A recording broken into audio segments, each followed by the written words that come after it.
आक़ाए करीम रऊफ़ुर रहीम अलैहि तहिय्यतु व तस्लीम ने इरशाद फरमाया, जो शख्स शब जुमा या यौम जुमा को मुझ पर कसरत से दुरूद पढ़े, कुन्तु लहू शहीदम व शफ़ीअन यौमल क़यामा, मैं क़यामत के दिन उसका शफ़ी और उसका गवाह बनूंगा। शोबी ये किस्मत कि अब मुसलमानों को दुरूद पढ़ने का वक्त भी नहीं और न उनकी जबान दुरूद के लिए जुम्बिश देती हुई नजर आती है,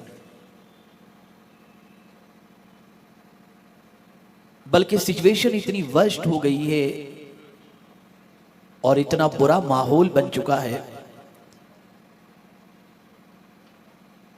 कि जबान गानों से तर,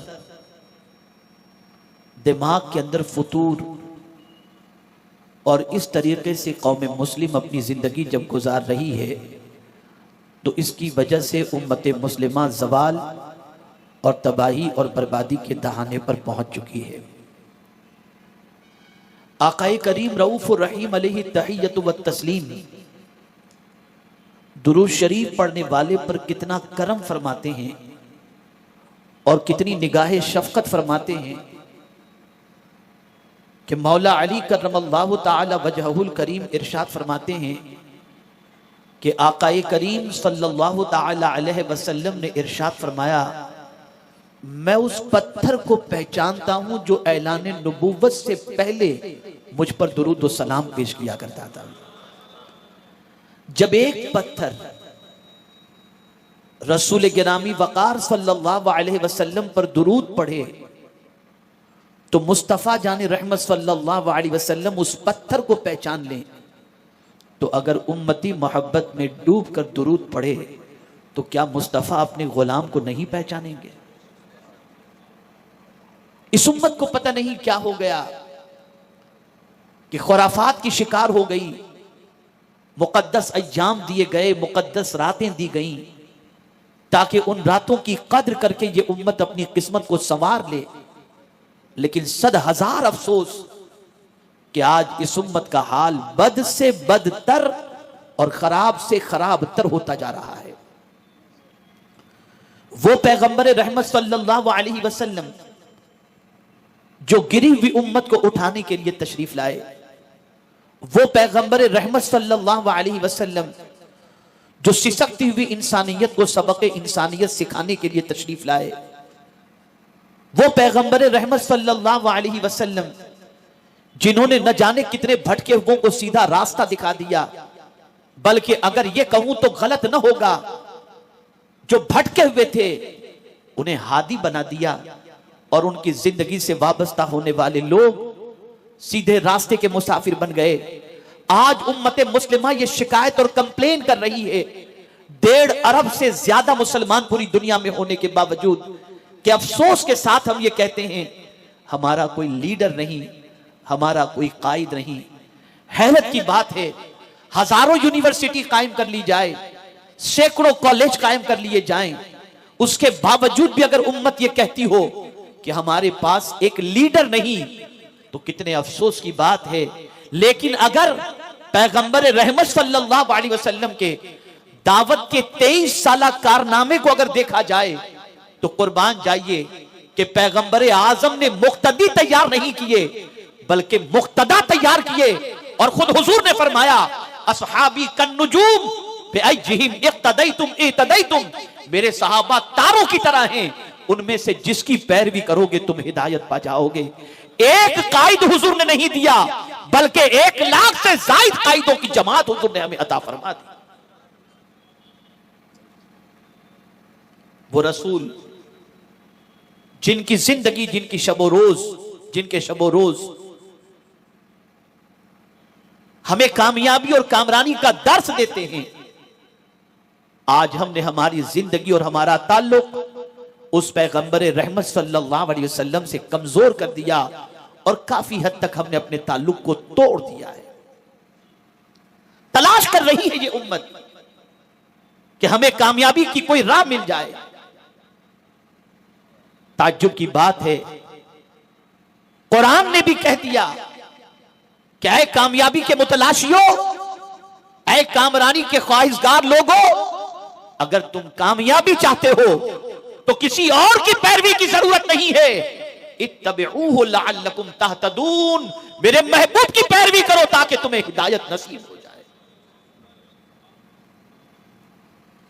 आका करीम सल्लल्लाहु अलैहि वसल्लम की पैरवी में हिदायत है। कुरान मुकद्दस की रहनुमाई के अंदर, रास्ता तलाश करने के अंदर हिदायत है। पैगंबर आजम सल्लल्लाहु अलैहि वसल्लम के नक्शे कदम पर चलने में कामयाबी और कामरानी मुज़मर है। सहाबा नफ्स के गुलाम नहीं थे, सही मानों में मुस्तफा जान रहमत सल्लल्लाहु अलैहि वसल्लम के गुलाम थे। उनका अकीदा भी पुख्ता था और उनका अमल भी पुख्ता था। अब आइए, ज्यादा वक्त लिए बगैर मुख्तसर से वक्त के अंदर मैं पैगंबर रहमत सल्लल्लाहु ताला अलैहि वसल्लम की अजमत के हवाले से कुछ बातें आपके गोश गुजार करूं और जिस हदीस मुबारका की तिलावत का मैंने शर्फ हासिल किया उससे मुताल्लिक कुछ बातें अर्ज करूं, ताकि आज जब आप यहां से उठें तो आपके सीने में रहमत आलम सल्लल्लाहु ताला अलैहि वसल्लम की मोहब्बत और उनकी अजमत किसी हद तक जागुज़ी हो चुकी हो।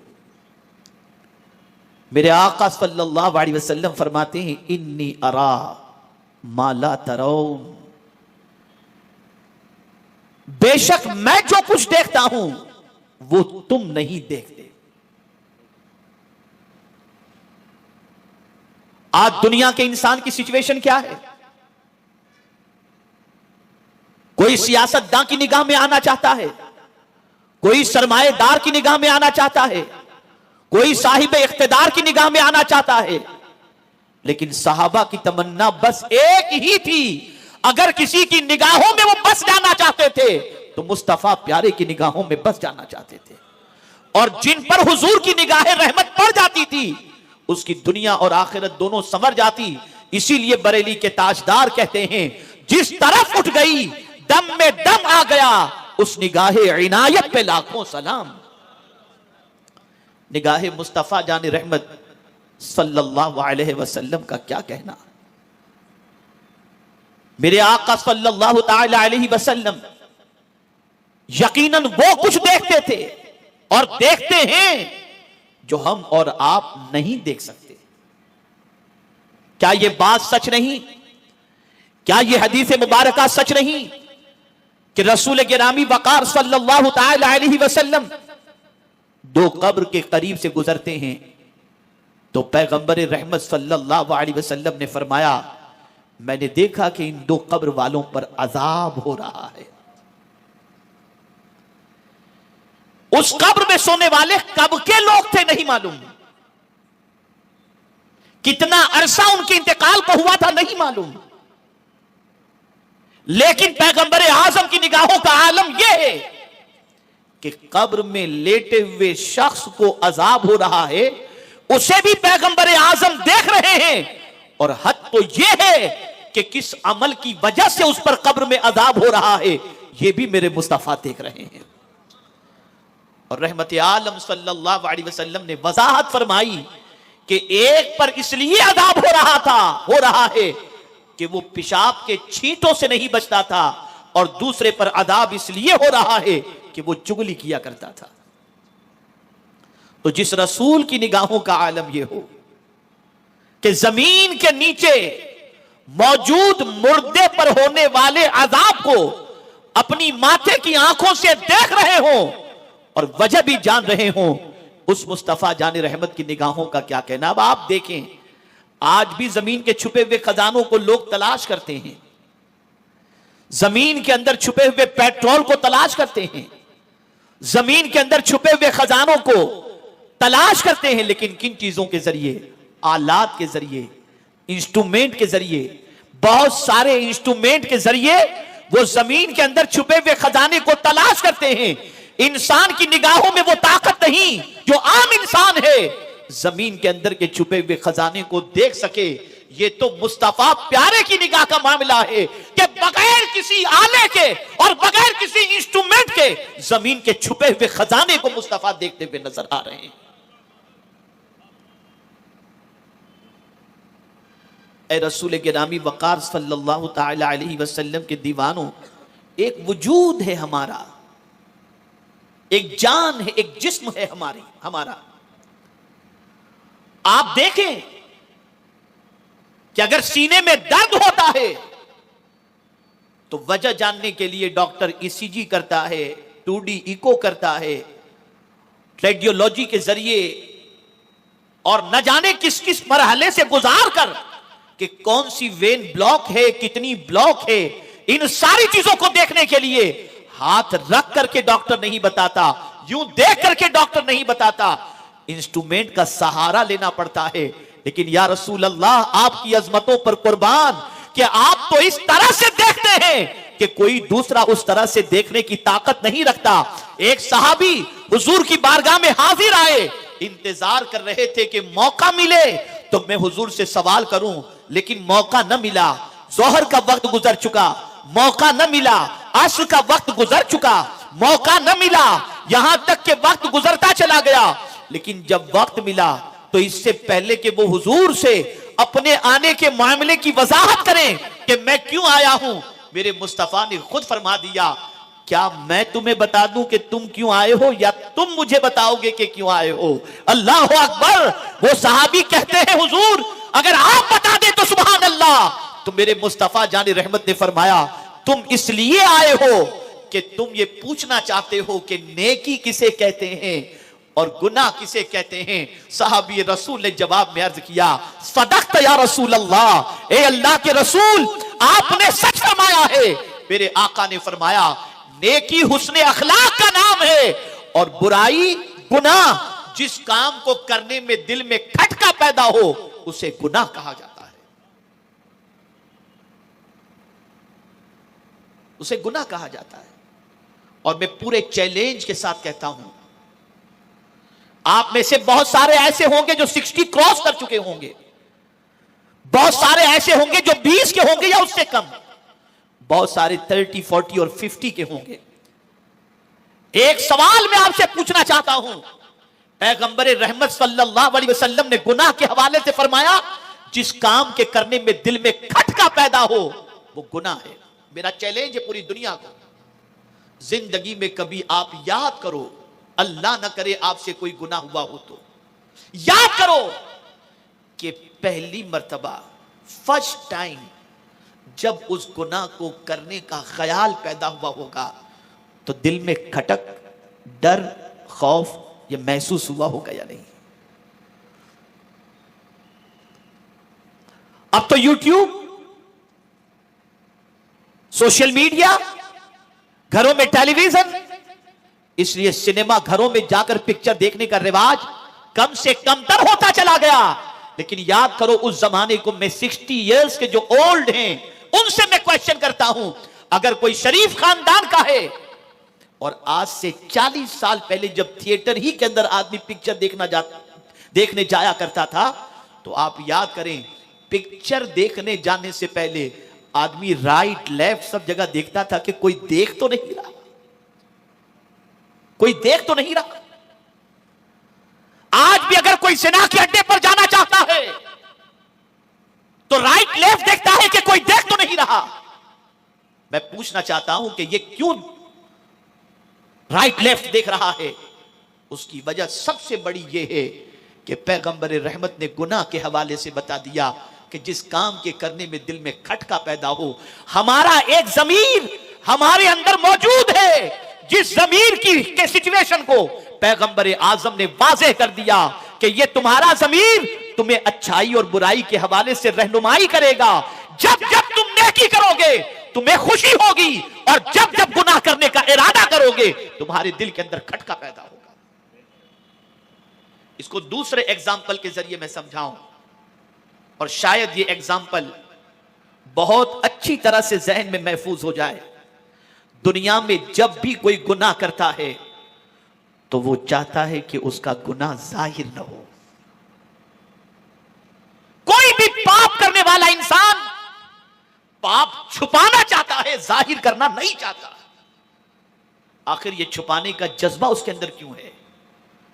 अंदर का जमीर उसे कहता है तूने अच्छा काम नहीं किया, अगर ये काम जाहिर हो गया तेरी रुसवाई हो जाएगी, तेरी इज्जत चली जाएगी। लेकिन मैं चैलेंज के साथ कहता हूं, नेकी करके छुपाना नहीं चाहता, जब नेकी करता है तो चाहता है कि इसकी खबर पूरी दुनिया को हो जाए।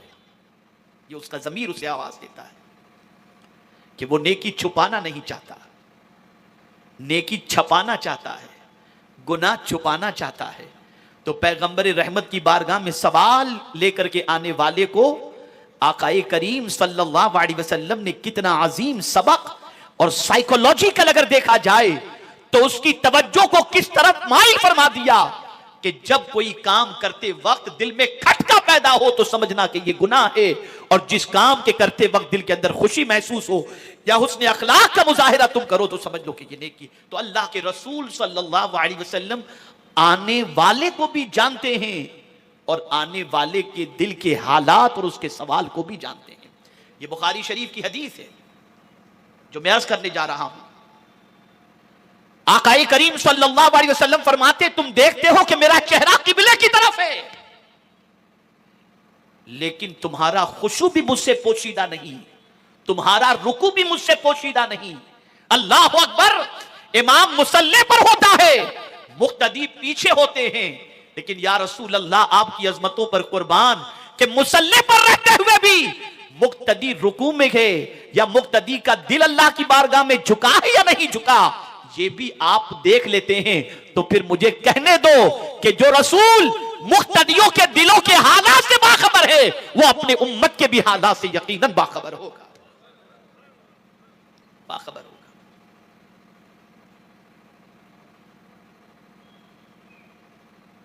आप रसूल आजम की हयात तैयबा का मुताला करें। उमैर, सफवान, ये दो लोग वो हैं कि उमैर का बेटा जंगे बद्र के अंदर गिरफ्तार हुआ, सफवान के रिश्तेदार जंगे बद्र में मारे गए, और जब पलटकर मक्का मुकर्रमा में असातीन कुरैश का काफिला पहुंचा तो मातम कुना थे सब। एक दिन उमैर और सफवान की मुलाकात हतीम काबा में हुई तो उमैर ने सफवान से कहा कि जी चाहता है माअज़ल्लाह कि मोहम्मद अरबी सल्लल्लाहु अलैहि वसल्लम को कत्ल कर दूं, लेकिन मुझ पर कर्ज है और मेरे अहलो अयाल की फिक्र मुझे सताती है कि कहीं मुझे किसी ने पकड़ लिया और मार दिया तो मेरे बीवी बच्चों का क्या होगा। तो सफवान ने उस वक्त मक्के में, हुजूर मदीने में हैं, उमैर और सफवान दोनों मक्के में हैं। तो सफवान ने उमैर से कहा, उमैर तेरे कर्ज की जिम्मेदारी मैं लेता हूं और तेरे बीवी बच्चों की भी जिम्मेदारी मैं लेता हूं, जब तक मैं जिंदा हूं तेरे बीवी बच्चों को आंच आने नहीं दूंगा और किसी किस्म की तकलीफ होने नहीं दूंगा। तेरे दिल में मोहम्मद सल्लल्लाहु अलैहि वसल्लम के हवाले से जो इरादा है तो उस इरादे को पूरा कर ले। तो उमैर ने कहा, सफवान शर्त यह है कि हम दोनों की बातों की खबर किसी तीसरे को नहीं होनी चाहिए। सफवान ने वादा किया। उमैर अपने घर गया, जाने के बाद तलवार को जहर के अंदर भिगोई, तेज सवारी का इंतजाम किया और तेज सवारी पर सवार होकर गलत इरादे से मदीने के लिए रवाना हुआ। जब मदीने मुनव्वरा में दाखिल हुआ तो मक्के की तरफ से उठने वाली गर्द गुबार को सहाबा किराम अलैहिमुर रिजवान जो मस्जिद नबवी शरीफ के करीब थे उन्होंने देखा, सोचा कौन मक्के से आ रहा है। गर्द गुबार छटी, चेहरा जाहिर हुआ तो फारूक आजम ने देखा कि वो कोई और नहीं उमैर आ रहा है। फारूक आजम अलर्ट हो गए और वो आया, आकर के फौरन अपनी सवारी को बांधा और मस्जिद नबवी शरीफ में सीधा हुजूर के पास जाने लगा। फारूक आजम पहले पहुंच गए और रोका उमैर को। सरकार ने फरमाया, उमैर को आने दो, आने दो उमैर को। सरकार ने फरमाया, उमैर आओ। उमैर करीब आया। सरकार ने फरमाया, उमैर कैसे आना हुआ? तो अर्ज करने लगा, मेरा बेटा आपके यहां गिरफ्तार है, उससे मिलने और उसे लेने आया हुआ। तो सरकार ने फरमाया, गले में जो तलवार तुम्हारे लटक रही है ये लेकर क्यों आए हो?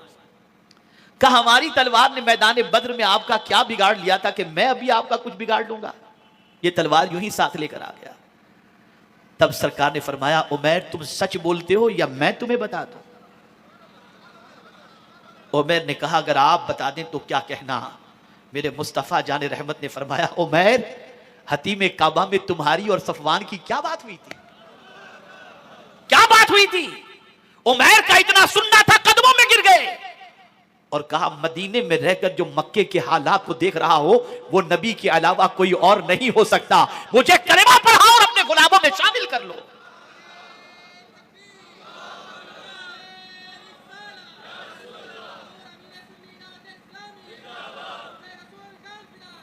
और फिर यही उमैर साहबी रसूल बनकर हजरत उमैर बन गए। मैं पूछना चाहता हूं, निगाहे मुस्तफा जाने रहमत का आलम यह है कि मदीने में रहते हुए मक्के के हालात और मक्के वालों के हालात से भी मुस्तफा जाने रहमत सल्लल्लाहु अलैहि वसल्लम बाखबर हैं। अब अगर कोई कहे कि इतनी तेज निगाह कि मीलों दूर का हुजूर देख ले, तो आज ये मैं आपको बताऊं, जब कोहे दूर पर हजरत मूसा अलैहिस्सलाम तशरीफ ले गए और रब्बे कदीर जल्ल जलालहू ने तजल्ली फरमाई, आप तजल्ली की ताब न ला सके और बेहोश हो गए। लेकिन उस तजल्ली को देखने के बाद हजरत मूसा अलैहिस्सलाम के देखने की पोजीशन यह थी कि 30 मील की दूरी पर अगर किसी काले साफ सुथरे पत्थर पर कोई चूंटी चलती होती तो हजरत मूसा उसे देख लिया करते। 30 मील की दूरी पर। तो तजल्ली देखने का ये आलम, तो जिसने जाते बारी ताला को देखा हो उसकी निगाहों का आलम क्या होगा। इसीलिए आला हजरत कहते हैं, किसको देखा ये मूसा से पूछे कोई, आंख वाले की हिम्मत पे लाखों सलाम। ए रसूल गिरामी वकार सल्लल्लाहु ताला अलैहि वसल्लम के दीवानों, अल्लाह ने हुजूर को यह बीनाई अता फरमाई। जंगे मोहता के मौके पर आप देखें, जंग हो रही है और सरकार मदीने में तशरीफ फरमा है और इरशाद फरमाते हैं, अभी अलम फलां के हाथ में, अभी अलम फलां के हाथ में, अभी जंग शबाब पर है और अभी अलम खालिद बिन वलीद ने संभाल लिया है और देखो अब ये फना हो गई। अल्लाह अल्लाह। जब जंग से वापसी के बाद एक साहबी हाजिर आए तो हुजूर ने फरमाया, वो जब जंग की दास्तान सुनाना चाहते थे तो सरकार ने फरमाया, तुम सुनाते हो या मैं सुना दूं? अर्ज करने लगे, हुजूर आप सुना दे तो सुभान अल्लाह। सरकार ने एक एक बात जब बताई तो वो कसम खा करके कहते हैं, जो कुछ मुस्तफा ने फरमाया वही सच है और ऐसा ही हुआ था। ये रसूल गिरामी वकार सल्लल्लाहु अलैहि वसल्लम की निगाहों का आलम है। ये रहमत आलम सल्लल्लाहु ताला अलैहि वसल्लम की निगाह नबुव्वत का आलम है। मुझे अफसोस है इस बात पर कि इतनी अजमत वाले रसूल के हम उम्मती हैं, लेकिन हमने अपने नबी की अजमत बताकर अपने नबी की मोहब्बत लोगों के दिलों में पैदा करने की कोशिश नहीं की।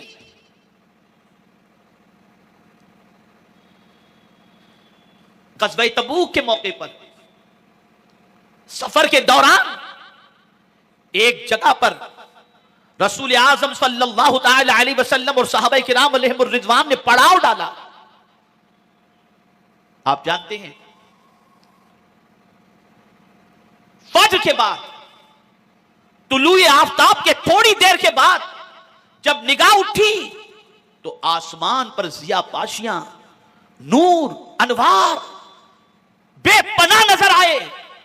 सहाबाए किराम अलैहिमुर रिज़वान को हैरत हुई कि आखिर आज सुबह सुबह इतना नूर क्यों नजर आ रहा है। इतने में जिब्रील अमीन अलैहिस्सलातु वत्तस्लीम मेरे आका सल्लल्लाहु अलैहि वसल्लम की बारगाह में हाजिर आए तो रहमत आलम सल्लल्लाहु अलैहि वसल्लम ने फरमाया, जिब्रील क्या बात है, सूरज तो रोज रोज निकलता है लेकिन आज आसमान पर इस तरीके से नूरानियत क्यों नजर आ रही है। तो अब गौर से सुनिए, हजरत जिब्रील अमीन अलैहिस्सलातु वत्तस्लीम ने अर्ज किया, या रसूल अल्लाह सल्लल्लाहु ताला अलैहि वसल्लम, मदीने मुनव्वरा में आपके एक सहाबी का विसाल हो गया है जिनके जनाजे में शरीक होने के लिए 70,000 फरिश्ते आसमान से नीचे उतरे हैं। ये नूर उसी का है, ये नूर उसी वजह से है।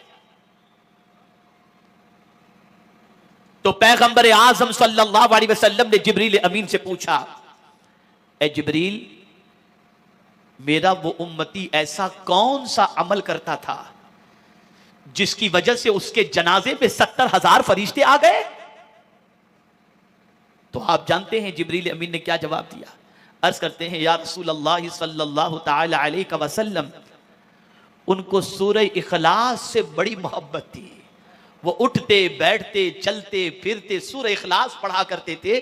बस इसकी वजह से मेरे करीम ने यह करम फरमाया कि इनका विसाल हुआ तो 70,000 फरिश्ते इनके जनाजे में शरीक होने के लिए आ गए। और उसके बाद हजरत जिब्रील अमीन अलैहिस्सलातु व तस्लीम ग़ज़वे तबूक के रास्ते से लेकर मदीने का मामला सैकड़ों मील का फासला था, लेकिन जिब्रील अमीन ने अपना पर मारा तो जमीन के दरमियान जितने पहाड़ थे, दरख्त थे, सब बैठ गए और हुजूर ने उधर से अपने उम्मती के जनाजे को देख लिया और फिर सरकार ने वहां से अपने उम्मती की नमाज़े जनाजा पढ़ाई। ये निगाहे मुस्तफा। अरे मुझे हैरत होती है, माइक्रोस्कोप और टेलीस्कोप के हवाले से एक इंसान यकीन कर लेता है कि इसके जरिए हजारों मील के फासले पर हर चीज को देखा जा सकता है। तो मैं पूछना चाहता हूं, इंसान का बनाया हुआ इंस्ट्रूमेंट जब फासले की चीजों को दिखा सकता है, तो जिसको खुदा ने अपना महबूब बनाया हो उस रसूल की निगाहों का आलम क्या होगा।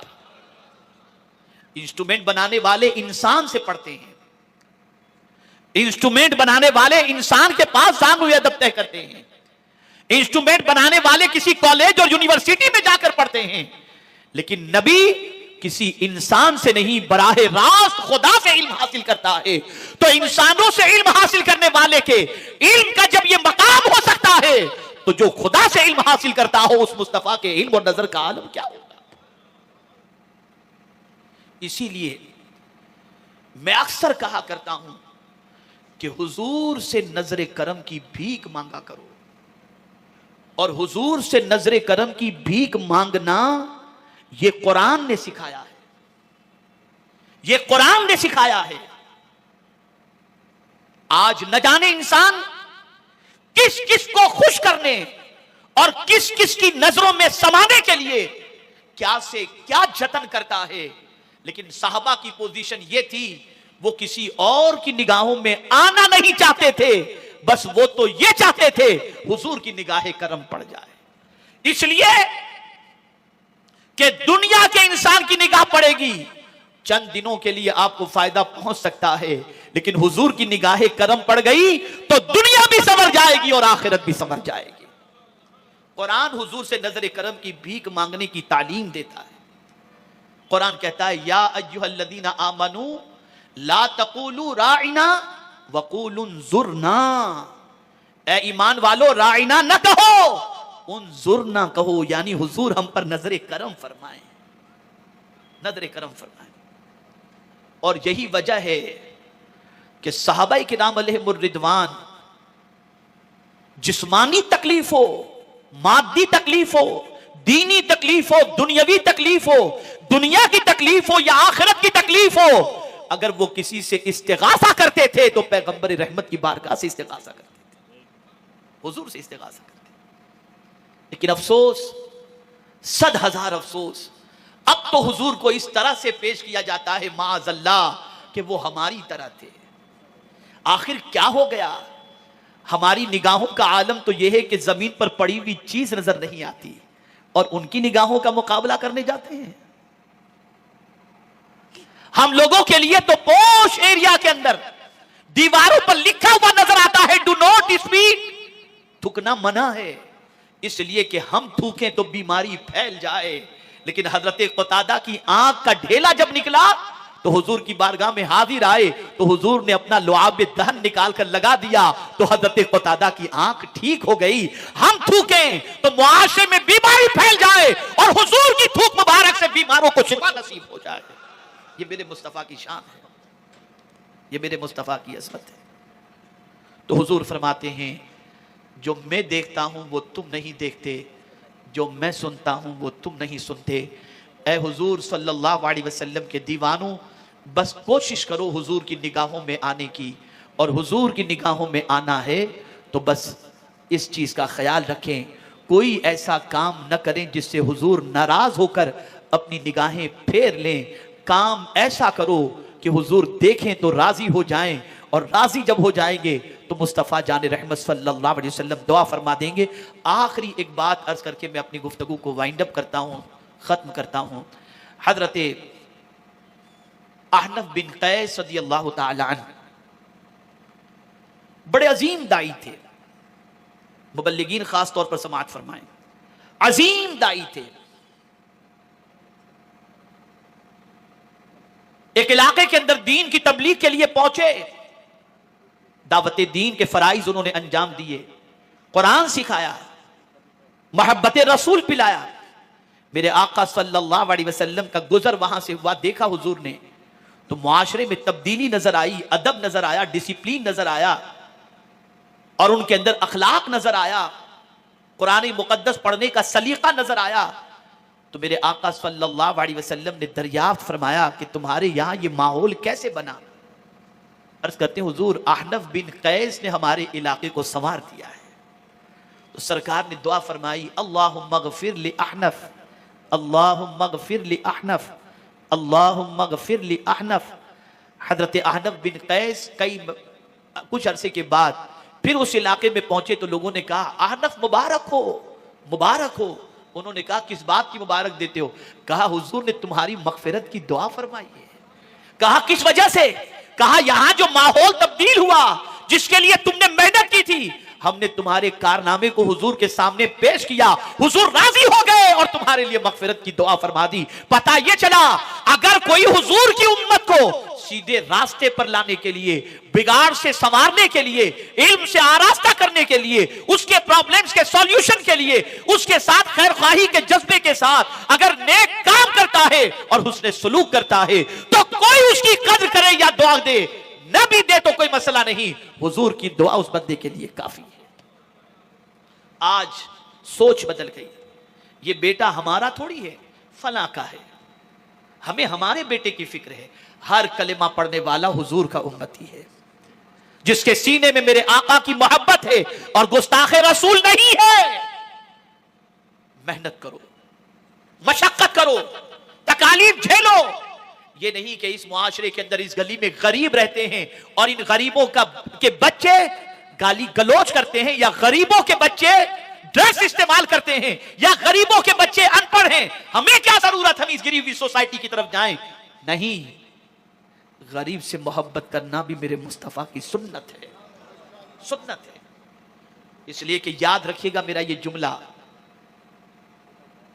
एक जमाना था कि मुआशरे के अंदर एक बिगड़ा हुआ तलाश करना मुश्किल था, और आज मुआशरे की पोजीशन यह है कि एक संवरा हुआ तलाश करना मुश्किल हो जाता है।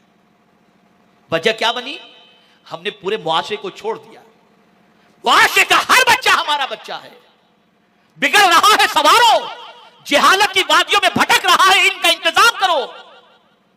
इसलिए कि आप और हम नहीं जानते कि जिस बच्चे के इल्म और अखलाक के लिए हम मेहनत कर रहे हैं, वही बच्चा मुस्तकबिल में पूरी कौम को उठाने वाला बनेगा। इमाम गजाली के उस्ताद को नहीं मालूम था कि ये वक्त का इमाम गजाली बनेगा। इमाम राजी के उस्ताद को नहीं मालूम था ये वक्त के इमाम राजी बनेंगे। इमाम जलालुद्दीन सुयूती के उस्ताद को नहीं मालूम था कि ये वक्त के इमाम बनेंगे। वो तो दरसगाह में पढ़ने के लिए आते थे, निगाहें उस्ताद पड़ गई, मेहनत की, मशक्कत की, और अल्लाह ने वक्त का इमाम उन्हें बना दिया। हमारी जिम्मेदारी बनती है कि हम मेहनत करें, हम कौम के हर फर्द के लिए कोशिश करें, हर फर्द की जरूरत का एहतमाम करें। अगर हुजूर की नजरों में आना है, अगर हुजूर की नजरों में आना है, और जो उनकी निगाह में आ गया वो बड़ी पनाह में आ गया, बड़ी पनाह में आ गया। तो मेरे प्यारे आका सल्लल्लाहु ताला अलैहि वसल्लम के प्यारे दीवानों, कमर कसो सोसाइटी के मुसीबत ज़दा, जहालत ज़दा मुआशरे को अगर आपने मेहनत और मशक्कत के जरिए संवार दिया तो याद रखें, दुनिया और आखिरत दोनों आपकी संवर जाएगी। इस बात को याद रखें कि हम और आप नहीं जानते हमारी जिंदगी कितनी है, नहीं जानते। लेकिन अगर इस दुनिया में जाने से पहले हमने कोई अच्छा काम कर लिया तो यही काम हमारी नजात का जरिया बन जाएगा। ईमान वालों का कोई भी काम जो अल्लाह की मखलूक के लिए किया जाए, मेरा मौला उस काम के अज्र को जाय नहीं फरमाता, उसका अज्र दुनिया में भी अता फरमाता है और आखिरत में भी अता फरमाता है। तो आज का मेरा पैगाम, मेरा मैसेज आप सबको यह है कि अब कमर कसो, जिंदगी गुजर चुकी। मुआशरे की पहचान, मुसलमानों की पहचान कल तक कुछ और थी।